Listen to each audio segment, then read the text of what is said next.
അസ്സലാമു അലൈക്കും വറഹ്മത്തുള്ള. ഞാനിന്ന് സംസാരിക്കാൻ ആഗ്രഹിക്കുന്നത് ഖാലിദ് നബ്ഹാൻ എന്ന് പറയുന്ന ഫലസ്തീനിയെ കുറിച്ചാണ്.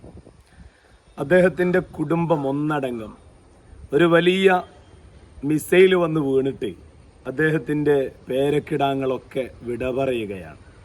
അദ്ദേഹത്തിൻ്റെ പേരക്കുട്ടി ഏറെ സ്നേഹമുള്ള, ഒരു പക്ഷെ നമ്മൾ ഒരുപാട് വീഡിയോകളിൽ കണ്ടിട്ടുണ്ടാവും, റീം എന്ന് പറയുന്ന ആ കുഞ്ഞു മോളെ എപ്പോഴും ചേർത്ത് ഉമ്മ വെച്ചുകൊണ്ടിരിക്കുന്ന ഖാലിദ് നബ്ഹാനെ നമ്മൾക്ക് കാണാം.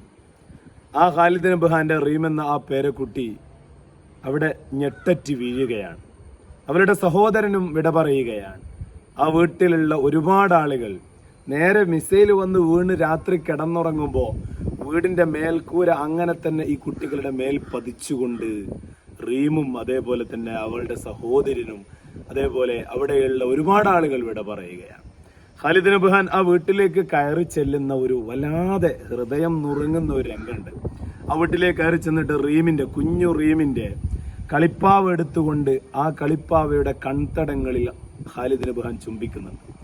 വിട പറഞ്ഞതിന് ശേഷം റീം എന്ന് പറയുന്ന തൻ്റെ പേരക്കുട്ടി അത്രക്ക് സ്നേഹിച്ച ഖാലിദ് നബ്ഹാൻ ആ റീമിന്റെ ജനാസ കയ്യിൽ ഇങ്ങനെ പിടിച്ചുകൊണ്ട് കുഞ്ഞു റീമിന്റെ 10 വയസ്സുകാരിയായ ആ കുഞ്ഞു റീമിന്റെ 10 വയസ്സല്ല, 6 8 വയസ്സുകാരിയായ കുഞ്ഞു റീമിനെ ഇങ്ങനെ ചേർത്ത് പിടിച്ചിട്ട് ആ റീമിന്റെ കൺതടങ്ങൾ ഇങ്ങനെ തുറന്നു പിടിച്ചിട്ട് അവിടെ ചുംബിക്കുന്ന ഖാലിദ് നബ്ഹാനെയും നമുക്ക് കാണാം. പിന്നീട് നമ്മൾ ഖാലിദ് നബ്ഹാനെ കാണുന്നത് കയ്യും കാലും നഷ്ടപ്പെട്ടു പോയ ഒരുപാട് ഫലസ്തീനി കുഞ്ഞുങ്ങളെ അവരെ ഇങ്ങനെ ചേർത്ത് നിർത്തിയിട്ട് നിന്റെ കാല് സ്വർഗത്തിലാണ് എന്ന് പറഞ്ഞ് ചേർത്ത് നിർത്തുന്നതാണ്.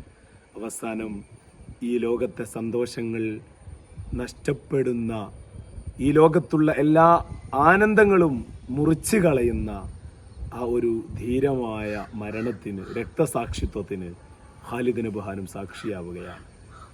ഈ അടുത്ത് ഖാലിദ് നബ്ഹാനും നമ്മോട് വിട പറഞ്ഞു. എത്ര ഫലസ്തീനികളാണ് അവരുടെ മനം നൊന്ത് വിട പറഞ്ഞിട്ടുള്ളത്, എത്ര വൈധവ്യങ്ങളാണ്, എത്ര മക്കളാണ് അനാഥമായിട്ടുള്ളത്.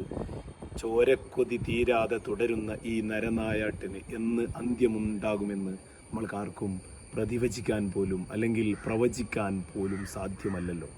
അസ്സലാമു അലൈക്കും വറഹ്മത്തുള്ളാഹി.